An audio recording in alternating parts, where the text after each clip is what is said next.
Welcome back. Back with another banger. It's the React Files. Hope you're having a good night. If you haven't already, please take a second just to smash that like, subscribe, ring that notification bell, just to make sure the algorithm knows what's up.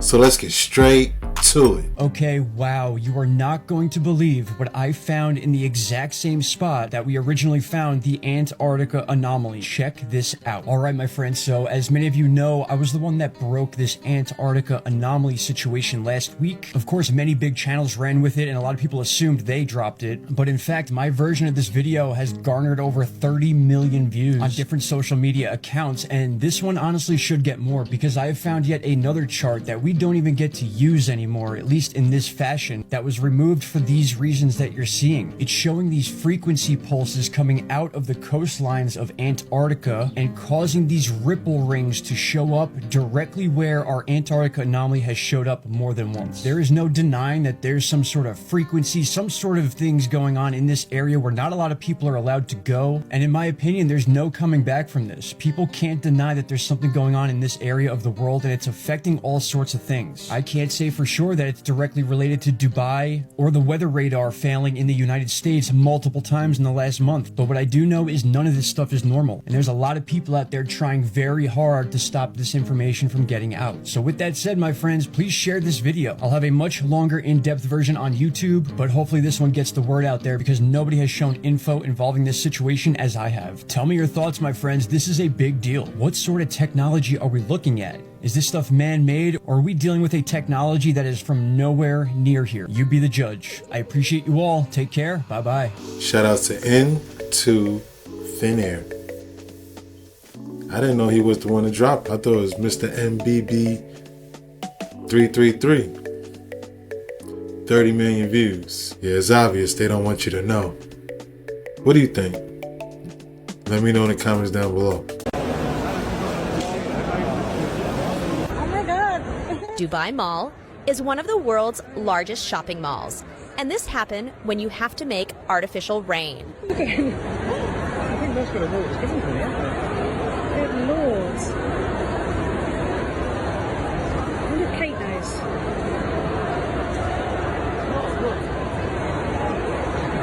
Oh, they're closing all the shops.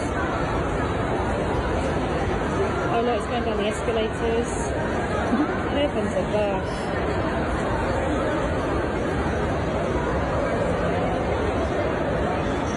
It's been come training down here. Look at all the water. Oh my god!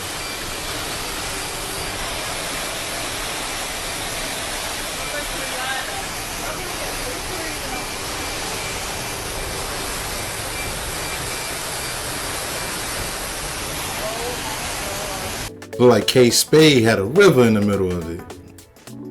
That's crazy. Yeah, they had to shut them escalators down. And that flooding from the lights, the light fixtures, I guess in the basement, catastrophic. My question is, how are they all gonna get home? प्रभु हे प्रभु हे हरि राम कृष्ण जगन्नाथ प्रेमानंदी ये क्या हुआ गलाव से पानी आ गया गामछा भी खुल गया मेरा गलती ये हे प्रभु हे हरि राम कृष्ण जगन्नाथ प्रेमानंदी ये क्या हुआ. That man was smart. Fastest, easiest way to get home. Only thing missing was a paddle.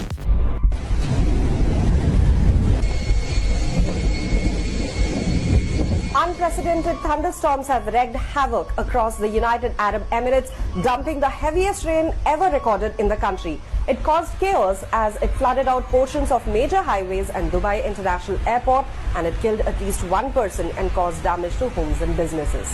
The airport briefly suspended operations on Tuesday as the rains caused flooding across Dubai and elsewhere in the UAE. The UAE government invested more than $20 million in research to start a process called cloud cloud seeding. The UAE performs around 1,000 hours of cloud seeding a year, and it's all controlled by this building in the National Center of Meteorology in Abu Dhabi, where they track the whole process. We met with a cloud seeding expert to explain how the seeding process works. We wait the forecast. When we have good chance for a cloud, we send the aircraft to that location. Go under the cloud. In the first stage of the cloud, there is good updraft at that time. Start to release all the salt, and with the good updraft, of course, it will go inside the cloud. The droplets will become bigger and start to rain. The center manufactures a salt substance that helps enhance rainfall. They put them in what they call flares. Looks like they used an extra batch or something. For real. Either that or miscalculated their measurements. Because it overflowed. What do you think? Let me know in the comments down below. For those who still don't believe that nothing happened during this eclipse, watch this video till the end. This will tie everything together for you. We literally live in a sci-fi movie. And like always, this is for entertainment purposes only. This guy's just spewing out a bunch of BS. None of this is true or real. This is all 100% false. I am a high-level military liaison between the Pentagon and NASA. I'm here as a anonymous whistleblower to tell everyone that what happened on April the 8th was not an eclipse. What happened on April the 8th was called Project Pegasus. It's been in the planning for years. What occurred, not an eclipse, since the moon was beside the sun during it and not crossing it. And also it's for both in Pisces. The whole thing is ridiculous, and that's how much credit the government gives all of you, because they'll do something that blatantly wrong, inaccurate, just impossible. And yet they know that Americans, they'll be called conspiracy theorists if they even bring it up. So they do it, and they don't even care, okay? So what did they do if there wasn't an eclipse? Biggest thing you have to realize is the coincidence, which was no coincidence, of CERN being turned on that day. It is near impossible to explain or understand for most of us, but monumental nonetheless. CERN was turned back on that day, and immediately after it was turned on, this is what appeared in the sky above CERN in Switzerland on the 8th. A literal portal was created above CERN, and this was actually predicted, which is one reason why it was filmed by many people who were in the know. But ever since they discovered the Higgs boson in 2012, the God particle, that's when all of this contact began to occur. Using a particle accelerator, believe they have found the subatomic particle known as the Higgs boson, otherwise known as the God particle. There you have it. Because this whole thing of Project Pegasus was about CERN. Through its experiments with the God particle and particle acceleration in general, they achieved quantum entanglement. Quantum entanglement is a phenomenon when, by working at the quantum level and getting to the true incredible energy of particles, once they combine or collide, there was something that occurred where the quantum entanglement manifested in a being emerging from another dimension, another alien being that emerged. Through that, this was a couple years ago, through that introduction, through that communication, 3 governments got involved in a negotiation that occurred in a very bizarre way, because it didn't actually happen in person. I'm not going to waste time explaining how the negotiations happened, but between Russia, China, and America, they dealt with this species, and this species offered a deal. And the deal was that we would be given something if they were allowed to come here to Earth and basically set up a secret base. What did we get, and what's their secret base about? Okay, I'll just quickly tell you. What we got was AI.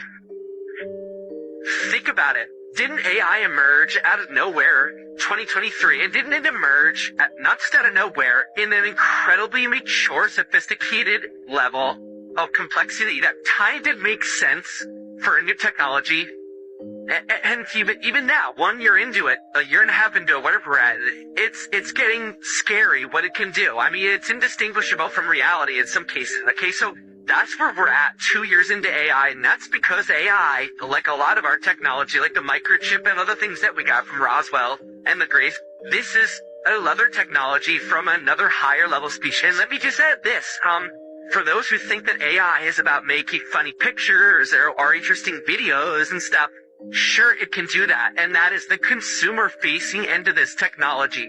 But if you knew the intent of AI in terms of how it will impact your everyday life, very soon, you might. It is that radical of a shift. What the government tends to do with this shiny toy called AI. That's what we got. In return, they got basically the southern half of Antarctica, below the South Pole. And that is what, well, let me, first things first, what the hell happened if not an actual eclipse? Well, a couple things. Number one, they required, in order to do this, and when I say do this, the event that happened on the pole, was the alien species coming through to our dimension.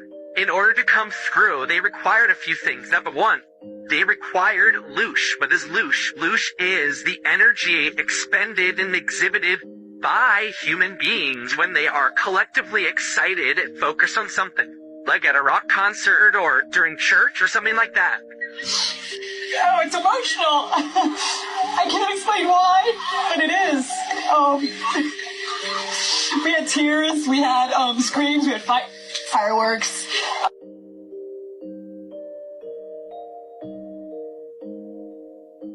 So by having so much of the planet looking up at a certain time of day and everybody giving their attention and their emotions to it, which, by the way, if you watch some videos, you had newscasters crying. It just took my breath away, the whole thing.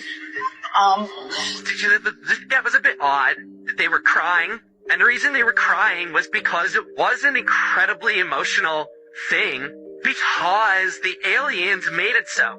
The aliens made it so because the energy created or received from the loosh, and again, I've defined what loosh is. Oh, wow. Whoa, look at that. What's that all about? That loosh energy, coupled with the energy of the sun, allowed them at the time of the quote-unquote eclipse for their mothership, which is what that circle was. It wasn't a moon. Their mothership came out of nowhere, entered into the area of the sun, stopped. Did you notice how it stopped for an inordinate amount of time in the center, when it should have been continuing at the very slow crawl rate that the moon typically does? Well, it didn't. It stayed there for a bit of time. And that's insane, okay? That's another blatant giveaway. And again, the government thinks that no one's going to notice, or if they notice, they'll be branded a conspiracy theorist, and they don't care. So they just allowed it to happen. This ship basically connected with the sun at that moment and got an incredible amount of physical energy required for them to enter through the dimension. Coming in from another dimension takes an incredible amount of energy. The sun and our loosh did that. At that point, the ship went around the back of the sun. Did you notice that we didn't see anything depart? It just sort of disappeared into the sun. Well, it kind of did. It went around to the back, and it all actually docked there where it is at this moment that I speak. What happened next? Well, from that energy, from that loosh, from that focus, from that also that actual hydrogen-based nuclear energy got from the sun, it was able to send a massive amount of ships and individuals of their race through the Earth into an area just north of the Antarctic base that they're going to take over. the waves, if you look at the waves stuff, the things that happened on the wave map during that time, okay? April 9, 2024, the day after the solar eclipse, something terrifying lurked off the coast of Antarctica. Radar systems detected a monstrous wave anomaly, an area larger than Texas with 80-foot waves. The anomaly moved up towards South Africa. At the same time, Cape Town witnessed a horrifying sight. The ocean receded dramatically, as if dragged away by some unseen force. Beaches were left exposed, waves vanished. What really happened? A glitch in the system? A creature? Or something yet to be seen? And they had the audacity to tell the public it was a glitch. It wasn't a glitch because there is tons of video and evidence of people in South Africa running from, mini tsunami level waves that were created by these ships becoming USOs, going underwater. And from doing that and establishing themselves there, they were able to then make their move to the southern part of Antarctica. They also took animals. We're going to talk to Jason about... Shout outs to Primal Dad Truther. That was a banger. For entertainment purposes only. I never heard of Loosh. The energy, right? But it was an emotional moment. Right? Definitely felt something. You could feel it. Just didn't know what it was. Black hole's sun. What do you think? Let me know in the comments down below.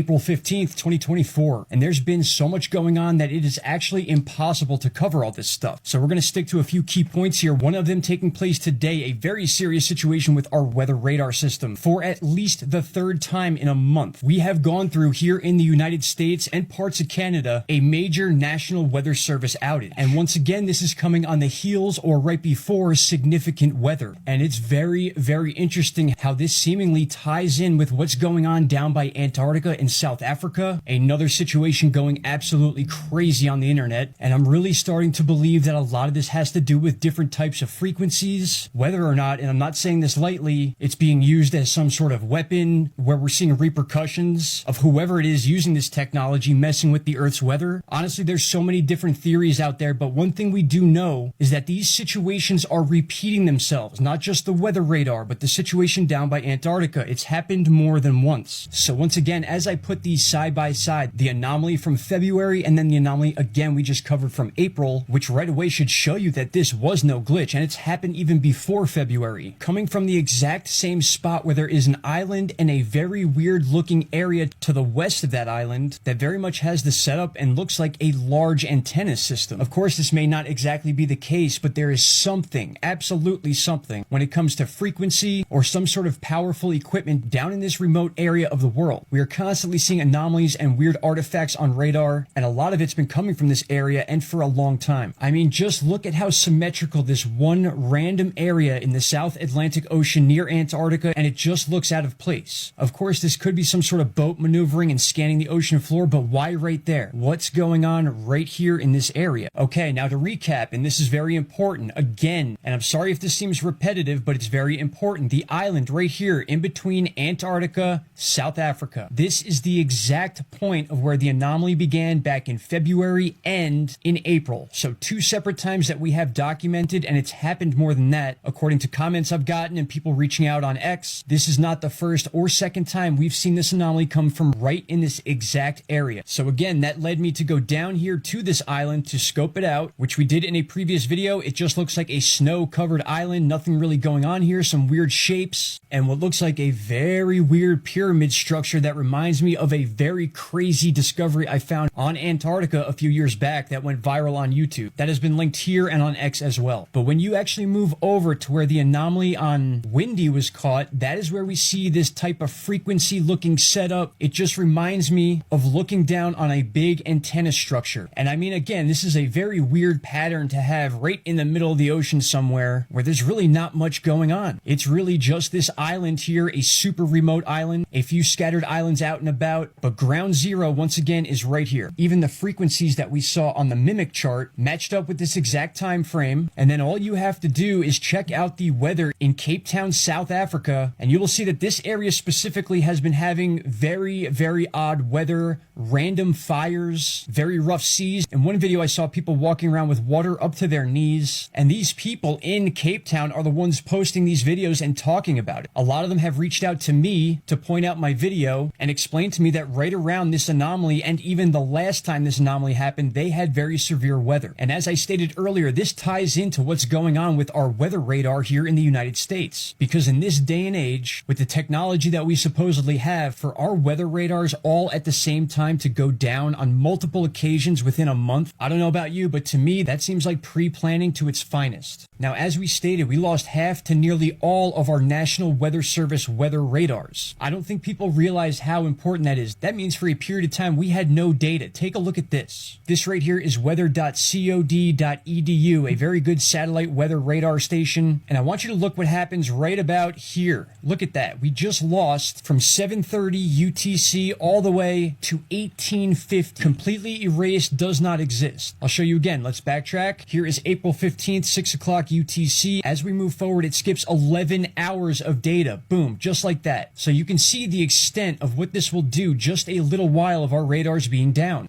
Now also, and this is wild, take a look at this GIF chart here. I'm going to go ahead and hit play, and you're going to see these artifacts popping up at the same exact time that we lost all that data. And it's still continuing right now. These little frequency artifacts, I have no idea where they're coming from, but they certainly are being picked up by satellite while the radars were down. Now, I know many of you may be new to this type of information, and I understand how there's contradicting thoughts, especially with people that don't study this type of stuff on a daily basis like I do, and a lot of you do. So we got to be patient with people that don't quite understand what we're seeing here. We're seeing cause and effect. There are some serious things going on near South Africa specifically, whether that be exactly when this anomaly happened or shortly after, and even before, as you're seeing on video right now. Each time we see these weird pulses coming out of that Antarctica area, it's usually followed by some sort of phenomena, whether it be South Africa or leading anywhere up the entire Atlantic Ocean. There's no telling what this type of technology can do if that's what we're dealing with here. All right, my friends, and one more thing I wanted to show you was this viral humanoid-looking Michelin tire UFO. Take a look at this capture. This is over the skies of Sequoia Park, California. Now, in this video, this guy zoomed in so far to capture this thing, so whatever it is, it's way up in the sky. And you cannot help but see that this thing does take the shape of some type of humanoid figure. You could see arms flailing around. It might not be exactly that shape, but that's what it looks like to a lot of people. And one thing I noticed that I want to tie in with this whole frequency or even hologram situation now is take a look at the aura of this thing. It almost has this green hologram deal going on, almost as if it's being projected into the sky. Maybe some sort of test. Maybe it was meant to be found. Maybe the reason it's so far up in the sky is because they're doing testing and they didn't want anyone to see it. Your guess is as good as mine. I'm just a guy on YouTube who likes to study things, and this is one of the more weird situations I've seen in a while. You could see it kind of blurring in and out of frame and morphing. I'm sure we'll hear a lot more about this, but I wanted to share that with you before we ended this video. And don't forget, I will be covering all these topics extensively in upcoming videos. I just wanted to make sure you all got a nice fill of the information going around right now. All right, everybody, don't forget to check out the X and all the other social media accounts I have. They are linked in this video, and it would be greatly appreciated if you could share this on your social media accounts as well. All right, I appreciate you all. Shout out to Canada, and I'll see you all in the next one. Take care. Bye-bye. Shout outs to Into Thin Air,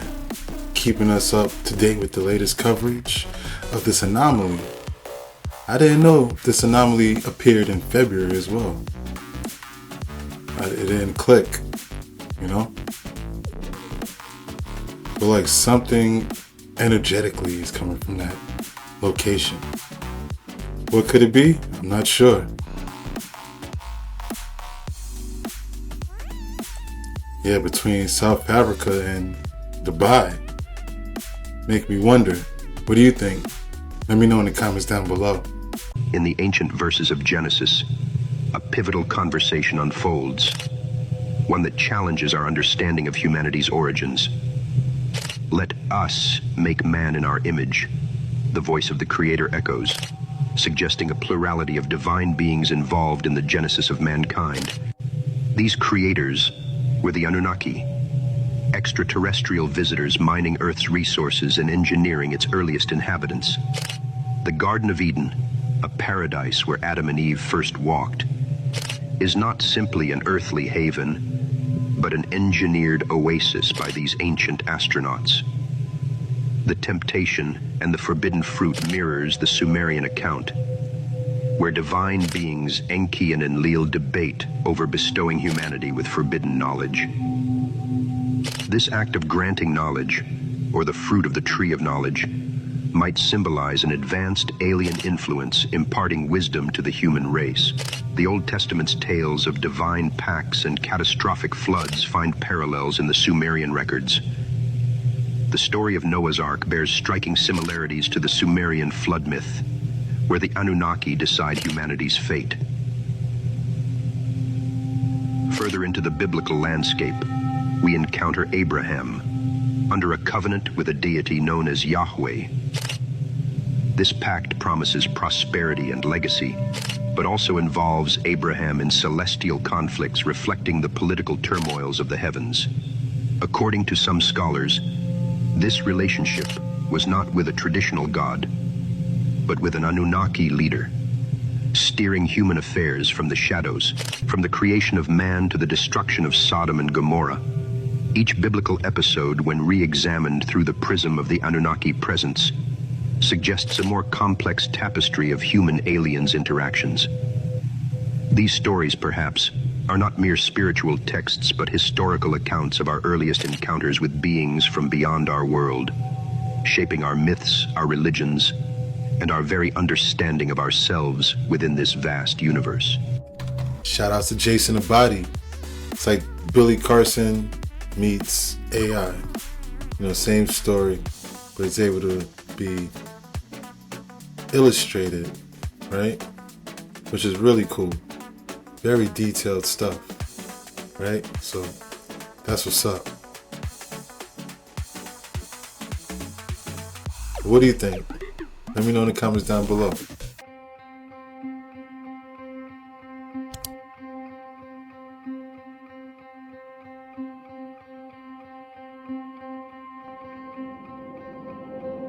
The 808 exists in the lowest chakra of your body. The majority of content that's related to the 808 is killer or sexual content. The original 808s was even off pitch.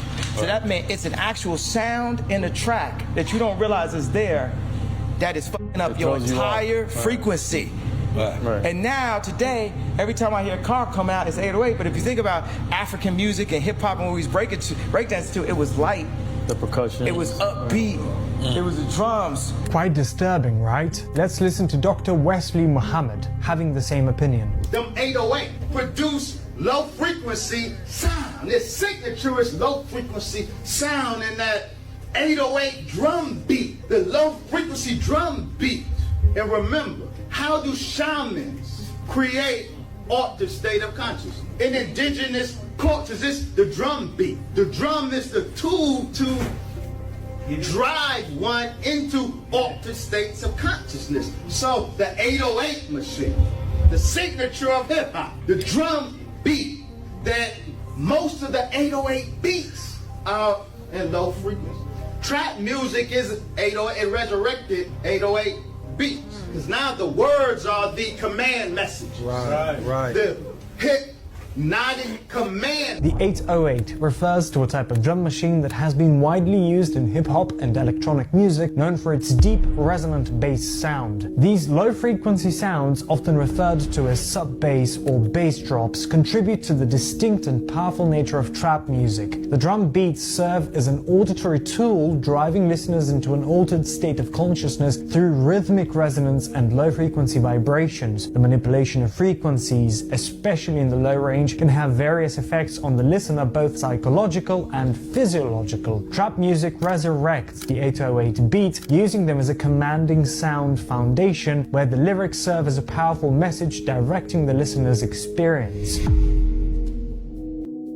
The brain chemical serotonin is necessary for mental health for men and women. One reason women suffer from depression in numbers that men are. One of the reasons is the disparity in brain serotonin. Wesley explains that testosterone and serotonin are like power sources for men. Both men and women need serotonin for better mental health, but if women don't have enough serotonin, it can lead to depression, so serotonin is like the ticket to good mental health. He further explains that if you're listening to a song at 230 Hz in your right ear and 220 Hz in your left ear, your brain syncs up to a phantom 10 Hz, which triggers serotonin. 230 Hertz is beamed into my right headphone, 220 is beamed into my left.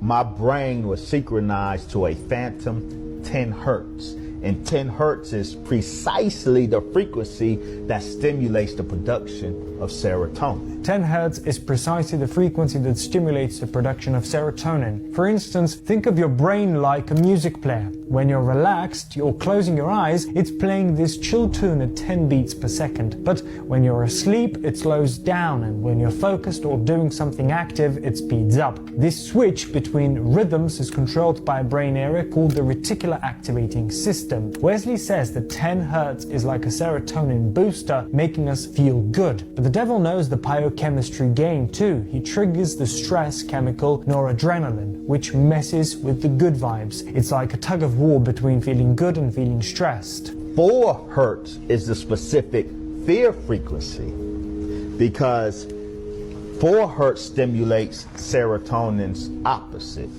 noradrenaline.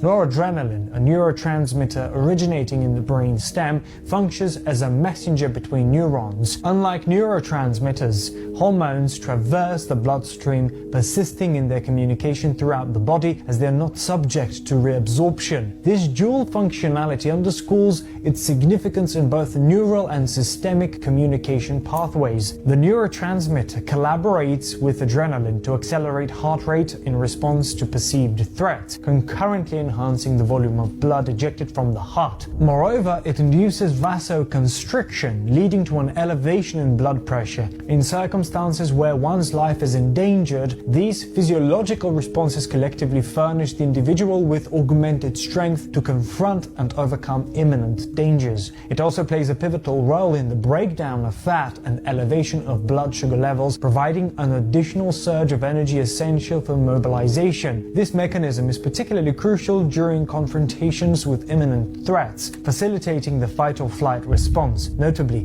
the influence of noradrenaline persists to a lesser degree during non-threatening circumstances. So in brain chemistry, serotonin takes the lead, influencing our passions. An optimal level of serotonin allows us to master our impulses rather than give in to them. It serves as the controller of our appetites or passions. On the other hand, noradrenaline operates as an accelerator. Elevated noradrenaline levels act as a force that intensifies the batteries of our various impulses and passions. Consequently, a scenario characterized by low serotonin and heightened noradrenaline results in increased impulsivity, rendering us vulnerable and prompting us to act on our instincts without restraint. Noradrenaline, serotonin, the phantom frequency. Can't hit with that science on this music we be listening to. What's really going on? That's crazy. 230 in one, 220 in the other, lead 10. Man, what do you think of that? Let me know in the comments down below. I'm right here at Target and I really can't make this shit up right now, guys. Lucky Charms, which the government said that it was better than steak in the food pyramid. Look at this, guys. Besides all the already stuff there, we're looking for the trisodium phosphate. Where is it? Right there. We're gonna go to Home Depot right now and I'm gonna show you what that is, guys. But look at that, it says trap. Because it's a trap, guys. And here it is, guys. I really can't make this shit up. Look what trisodium phosphate is. Right here, TSP. Clean surfaces in preparation for painting. It's a paint thinner. It strips painting, guys. Surface is clean without rinsing. Effective deckants, guys. This is so poisonous. This trisodium phosphate is so poisonous that they have a phosphate-free version for cleaning, and people are putting that in their bodies. Can't make this shit up, guys. And I gotta tell you one last thing. You vote when you buy, guys, you know? The food in America is prohibited in like 65 nations plus. The whole European Union doesn't even allow fluoride in their running water. What I'm trying to say is that you vote when you buy. The only reason why we have all this crap in our food in America is because you buy it, guys, you know? Choose your power to buy the healthy food. I know it's not completely safe, but can you only imagine what conventional is like if the one that are supposed to be good is already bad? So do your due diligence, guys. Don't cut short when it comes to your health. Buy the best that you can get and avoid the poison. And always remember that you vote when you buy. That's your power. That's when you really, really vote. If you stop buying this crap, they'll stop selling it. They'll start selling what you want. Hope you get the idea. Thank you, guys. Shout out to Primal Dad Truther and Electro Miami for these vids right here. It sucks because Lucky Charms is one of the best cereals out there. Like, dang. Legends of towering giants, offspring of divine entities and human women. Do the Nephilim giants spoken of in Genesis still roam the mountains of Afghanistan? In early 2002, deep in the remote and rugged mountains near Kandahar, Afghanistan, a group of U.S. soldiers was involved in a search operation. Their mission was to find another patrol that had not reported back and was feared missing. This set the stage for what would become one of the most unusual and debated encounters in modern military lore. As the search team navigated through the harsh landscape, they came upon an enormous humanoid figure. Descriptions from those involved painted a vivid picture of the entity. Standing over 12 feet tall, with long red hair and a beard, and a physique that seemed almost prehistoric in its ruggedness. This being bore a striking resemblance to the Nephilim described in ancient texts, giants said to have once walked the earth. The situation escalated when the giant, who was armed with a sizable spear, became aggressive. According to the soldiers' accounts, it attacked the team, managing to kill one of the U.S. servicemen. The rest of the squad responded with their standard-issue firearms. The firefight that ensued was intense and unlike any engagement the soldiers had trained for. After several minutes and numerous rounds, they were finally able to subdue and kill the creature. What followed would add even more mystery and controversy to the incident. The soldiers reported that the giant's body was quickly recovered by a helicopter, which was presumably sent by the military to retrieve and transport the remains to an undisclosed location. This rapid response suggested a level of preparedness and secrecy that fueled speculation about whether higher levels of command were aware of such creatures or had anticipated such an encounter. The aftermath of the event was shrouded in silence. Those involved were reportedly debriefed and instructed not to speak about the incident, a common practice in matters involving sensitive or unexplained military encounters. Could it be true? Could this have been one of the Nephilim of legend? So in brain chemistry, serotonin takes the lead, influencing our passions. An optimal level of serotonin allows us to master our impulses rather than give in to them. It serves as the controller of our appetites or passions. On the other hand, noradrenaline operates as an accelerator. Elevated noradrenaline levels act as a force that intensifies the batteries of our various impulses and passions. Consequently, a scenario characterized by low serotonin and heightened noradrenaline results in increased impulsivity, rendering us vulnerable and prompting us to act on our instincts without restraint. And so our noradrenaline is stimulated and it cuts off our serotonin. They can make sure they can stimulate in us our serotonin by producing in us phantom 10 hertz frequencies, but our reality is proof that they have decided to stimulate in us or produce in us a phantom 4 hertz frequency. Our circumstances demonstrate that external influences like music frequencies have been chosen to shape and stimulate us. He gives examples explaining every hood spanning from one end of America to the other is described as an ecology of fear. In contrast, urban areas, unlike the serene and healthy ecologies found in the suburbs, are portrayed as environments laden with fear and stress. He contends that this is not a random occurrence but a deliberate design.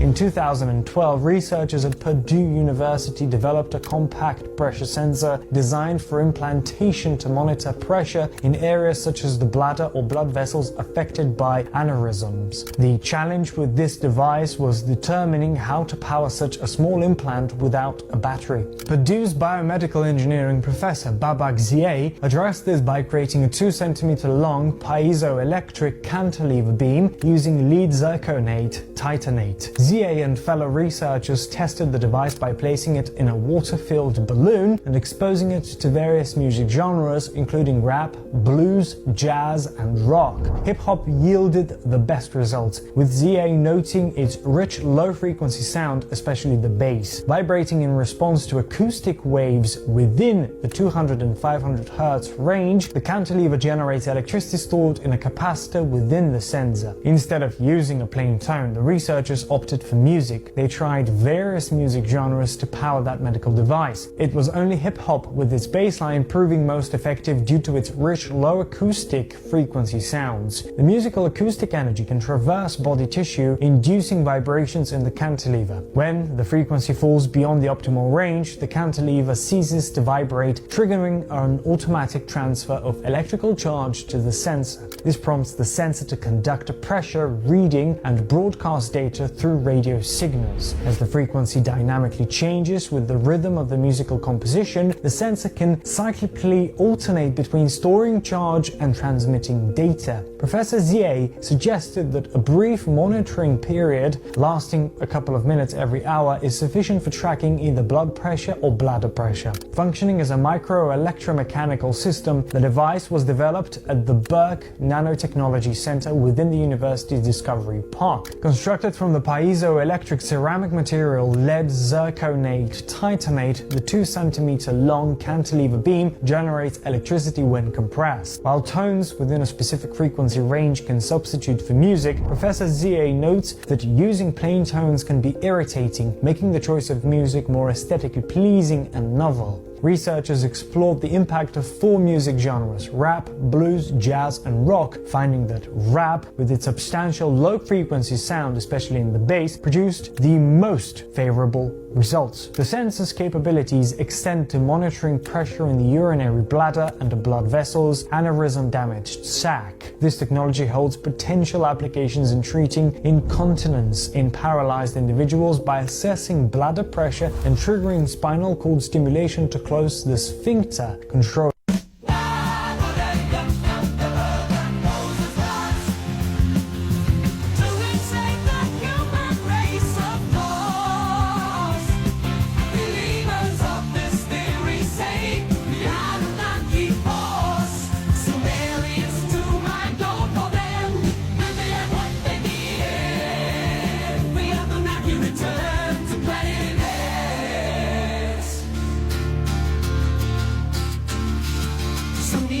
so far as to say the Anunnaki were a species of reptilian humanoids. They believe these reptiles helped the Sumerians develop their systems of writing and mathematics. Further, they think the reptiles are still around today and wield the power in the human world. All the land of the love of Moses gods to enslave the human race, of course. Believers of this theory say the Anunnaki force Sumerians to mind gold for them, and they're what they needed. The Anunnaki returned to planet X.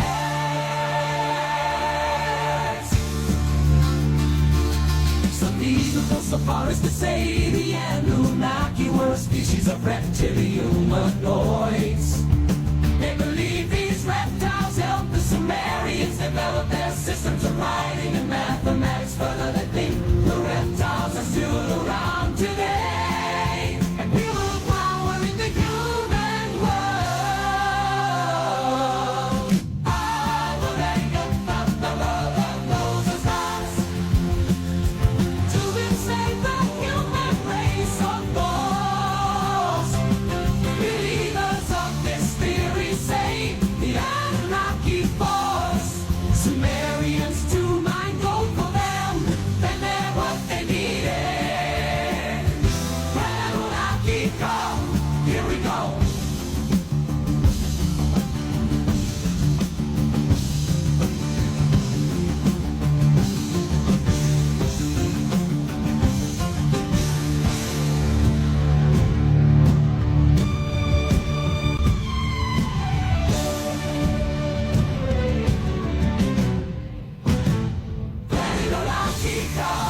Here we go, when the body down. Here we go, when the Anunnaki come. When Anunnaki come. Here we go, when the body come.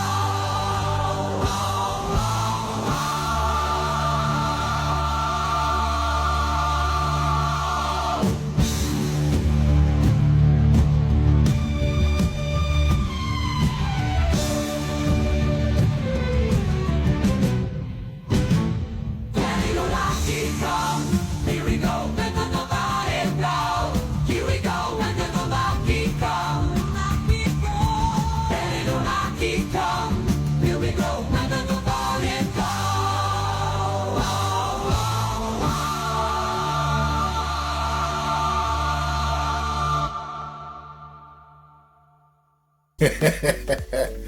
The new single by NIBIRU Rising, out now. Shout out to Jason Abadi. Jason _ABADI. Go to his page, follow him. That was amazing. The new single by NIBIRU Rising, out now. Asking AI to write a 70s rock song about the Anunnaki. Incredible. Could you imagine? Planet X Radio. Right? Dope.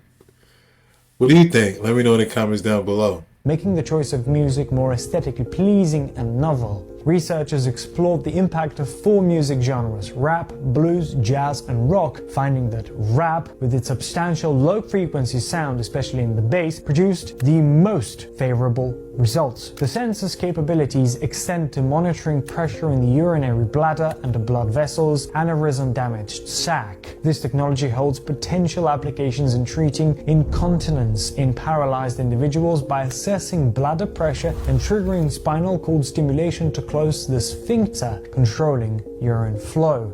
Furthermore, it could serve immediate diagnostic purposes, offering advantages over current methods involving catheter-equipped probes that require several hours of hospital stay. This innovative technology surpasses conventional implantable devices, which either rely on batteries needing periodic replacement or operate on inductance. This is an example of the divine power of hip-hop music. This innovative approach allows intermittent measurements lasting a few minutes every hour to monitor bladder or blood pressure. Wesley says that hip-hop by nature is divine, but when the devil distorts what is divinely created and turns it into a weapon for his own agenda, hip-hop becomes a crucial example.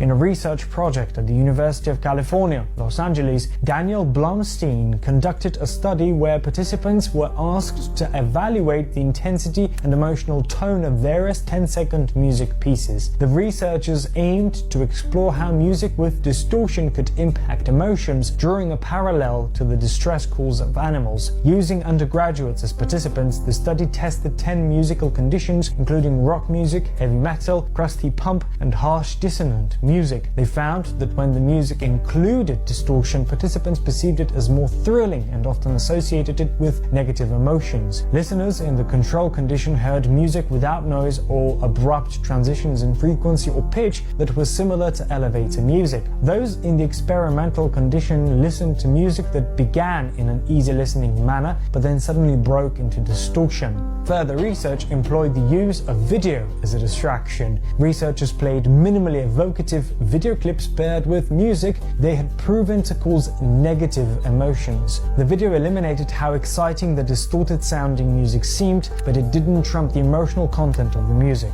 Byron said, "This study helps explain why the distortion of rock and roll gets people excited. It brings out the animal in us." Researchers found that dissonant music, like the soundtrack in scary movies, often evokes strong negative emotions like fear or sadness, not happy ones. Such music taps into our primal instincts, making us feel excited or charged with negative feelings. People listening to the distorted music felt more excited and emotionally charged, showcasing the impact of certain sounds on our emotions.